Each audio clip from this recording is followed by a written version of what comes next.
Today we are making one of my favorite summertime recipes.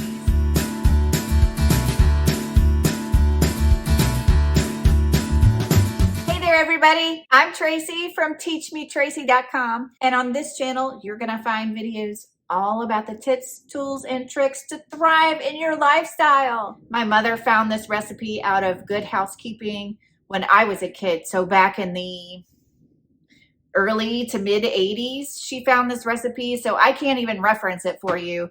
I found it not too long ago though on allrecipes.com, so I don't know who posted it there, but it originally appeared in Good Housekeeping, and I have been making it for a long time.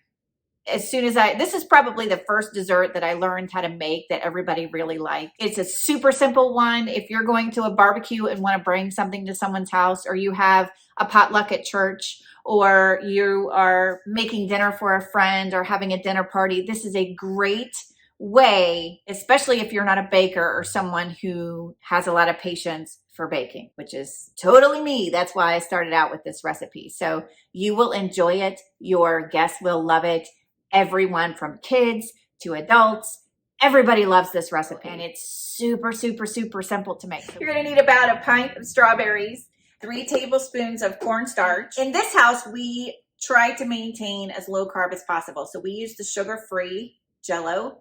You can use the regular kind with sugar, but for the purposes of this video, it is gonna be a lower carb one. So this is the sugar-free one. 3/4 to 1 cup of Splenda, depending on how sweet you like it. I like it not so much on the other sweet side, but I have a sister who loads up with the sugar. It's up to you. You can try one. If you don't like it as much, you can add or take away. For this video, I'm going to use 3/4 of a cup of Splenda. Even easier, you can buy one of these pre-made graham cracker crust, which is what I always do. You can make it by crushing up graham crackers, melting it with butter, and then pressing it out into a pie tin.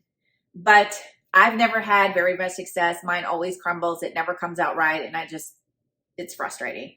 So they do sell these in the grocery store. You can buy them already together, super convenient, and they come in different brands. If you buy the store-bought one, it already has a convenient little plastic cover on top. So even better. That's all the ingredients that you need to make this, what I call summertime strawberry pie. I'm not sure what the original name of the recipe was. In order to make this summer strawberry pie, you're going to need to cut the strawberries. And the recipe says to hull them, but I cut them in 4 pieces, and so by the time they're cut, I don't really think they need to be hulled. But if you want to hull them, be my guest. I've never hulled them, and I've never had any complaints. And if you have really big strawberries, what I recommend that you do is cut them up into smaller pieces. You don't necessarily have to, but since we are going to make the pie filling, the filling gets in between the strawberries a little better if you do cut them a little bit smaller. That's about a pint of strawberries, and that's all you need to finish the recipe. The next thing you want to do when you get your strawberries all cut up is you want to go ahead and open up your pie tin and pour your strawberries in. And you want to do that before you start making your pie filling, because what's going to happen is if you don't have your pie set up with the strawberries inside, the rest of the process when you go to make the filling is going to go really quickly, and you need to pour it as soon as it starts to thicken up. Do yourself a favor and put your strawberries in before you start pouring the filling in. And I like to spread these out just a little bit. You don't want a mountain in the middle. You know, you want it to be kind of level as possible, because we're going to pour the pie filling in. So I've already added 1 cup of water. It's a Jell-O pack on the bottom, 3/4 cup of Splenda, and then on the top is the 3 tablespoons of cornstarch. Dump it. And then you want to blend this really well. And make sure that you keep stirring, because we don't want it to harden. And you also need to get the cornstarch all the way melted. It's gonna turn this pinky orangey color. That's the right color. And you will see when the filling starts to thicken up and it becomes more like a pie filling instead of like this watery stuff here. it will turn almost a bright red, and then it's ready to come off.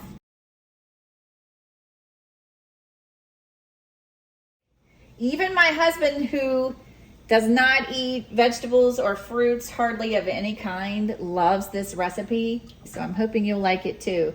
You'll have to let me know if you try it in the comments and you think it's a goopy mess, or whether or not it was pretty tasty. So it's ready to come off now. So we're going to turn it off, and then we're going to pour it over our strawberries. Okay, so here we go.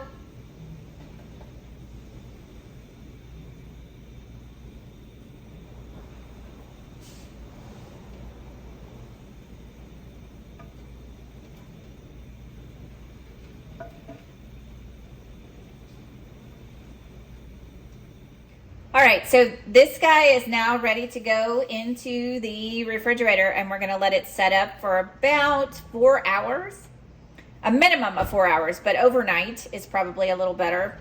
And then we'll do a taste test. We'll finish it off and do a taste test. Time to cut the pie now. It's been setting up in the refrigerator for about 4 hours now. What do you think? So let's go ahead and slice it up, garnish it, and then we'll do a taste test to see how it is. Are you excited?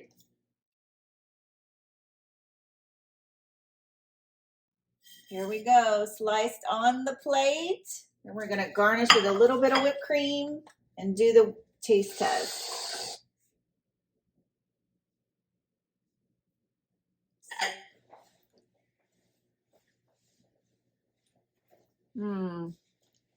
So yummy. There you go.